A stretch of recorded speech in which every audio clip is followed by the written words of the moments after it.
Elizabeth, I've tried everything to learn English. Apps, textbooks, watching movies. Sometimes it feels like I'm just spinning my wheels, Like, what actually works? Ah, Johnny. The perennial quest for the most efficacious methodology in language acquisition. It's a landscape fraught with both highly beneficial practices and, regrettably, rather unproductive endeavors. Efficacious methodology? I just want to know what's good and what's a waste of time. Because honestly, I've wasted a lot of time on stuff that just didn't stick. And that, my dear Johnny, is precisely what we're here to demystify today on the English Commute. We're going to critically evaluate various English learning strategies, categorizing them as either highly effective or perhaps less so. Welcome back to the English Commute. I'm Johnny. And I'm Elizabeth. Let's get to work. So, Johnny, let's begin with a common approach, relying solely on grammar rules and rote memorization of vocabulary lists. Many learners believe this is the bedrock of proficiency. Yeah, that was me for a long time. Just memorizing verb conjugations and endless lists of words. I felt smart, but I couldn't actually talk. While a foundational understanding of grammar is undeniably important, and vocabulary acquisition is essential, an exclusive focus on these methods often leads to what we call passive knowledge.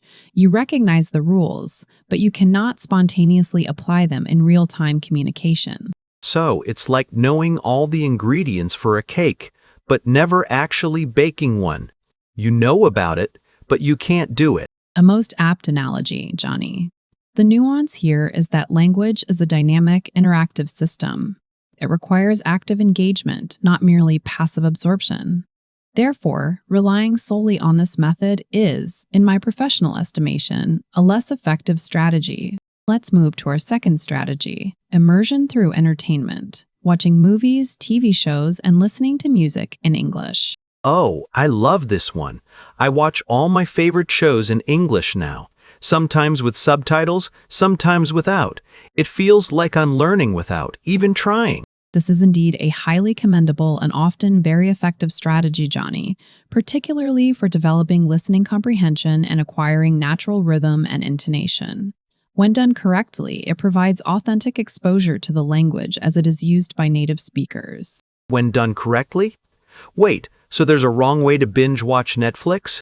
Chuckles. A more elegant way to phrase that would be to suggest active engagement rather than mere passive viewing. For optimal benefit, one should select content that is slightly above their current comprehension level.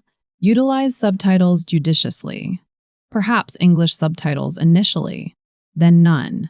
And actively note down new vocabulary or interesting idiomatic expressions. So, not just zoning out, but actually paying attention. Like, if I hear a cool phrase, I should write it down and try to use it later.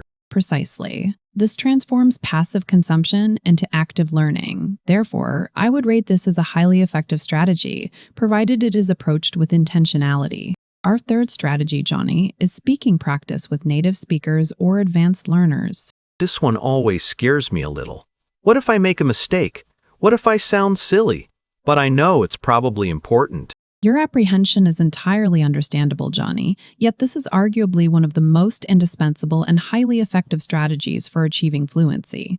Language is fundamentally a tool for communication, and communication necessitates interaction. So, it's like trying to learn to swim without ever getting in the water. You can read all the books, but you won't actually swim until you jump in. An excellent parallel.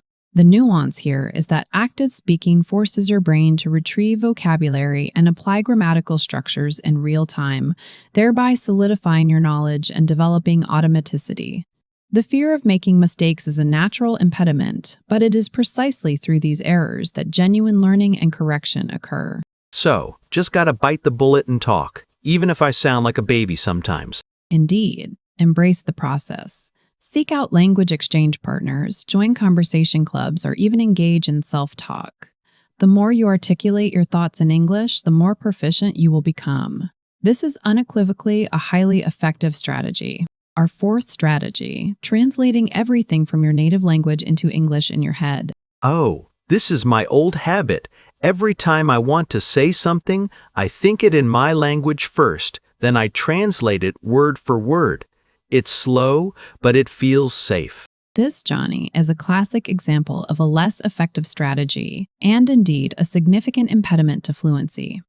While it is a natural initial coping mechanism, it perpetuates a reliance on your native linguistic framework, thereby hindering the development of direct English thought processes. So, it's like trying to drive a car by constantly looking in the rearview mirror. You're moving, but you're not really looking forward. A superb analogy. The nuance here is that true fluency emerges when you can think directly in English, forming concepts and expressing them without the intermediary step of translation. This requires building direct associations between English words and concepts rather than through your native tongue. So, I need to break that habit. Just try to think in English from the start, even if it's just simple words. Precisely. It's challenging initially, but profoundly rewarding in the long term. It is a habit that must be consciously unlearned. Finally, Johnny, let's discuss setting unrealistic expectations and becoming discouraged by slow progress. Been there, done that. I thought I'd be fluent in 6 months, and when I wasn't, I just wanted to give up. It's tough when you don't see results fast. This is not so much a learning strategy as it is a detrimental mindset, Johnny. Language acquisition is a marathon, not a sprint. Unrealistic expectations often lead to frustration and ultimately cessation of effort. So, it's like trying to run a marathon without training, and then getting mad when you can't finish.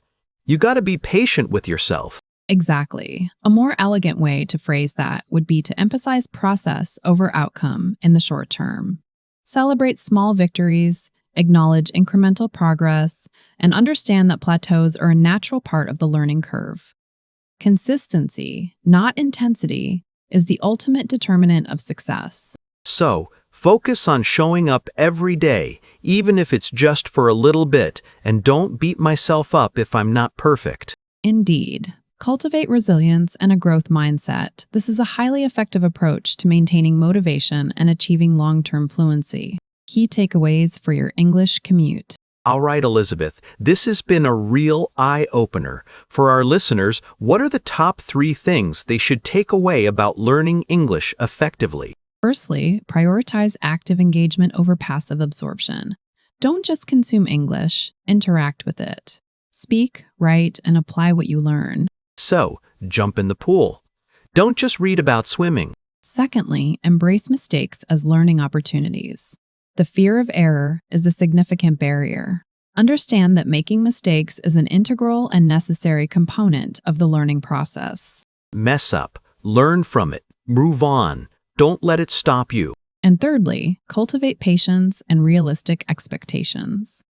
Language fluency is a journey, not a destination. Celebrate your progress, however incremental, and maintain consistent effort. So, it's a marathon, not a sprint. Keep showing up. This is actually super motivating, Elizabeth. I feel like I have a clearer roadmap now. That's the objective, Johnny.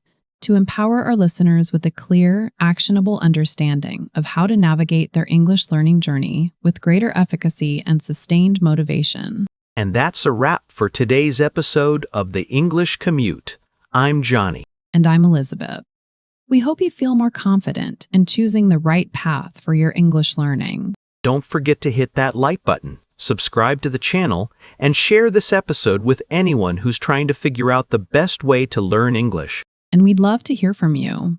In the comments below, tell us which learning strategy you've found most effective or a pitfall you've managed to overcome. We can't wait to read your experiences. Until next time, keep commuting, keep learning, and keep choosing the best ways to improve your English. Goodbye for now, everyone. See ya.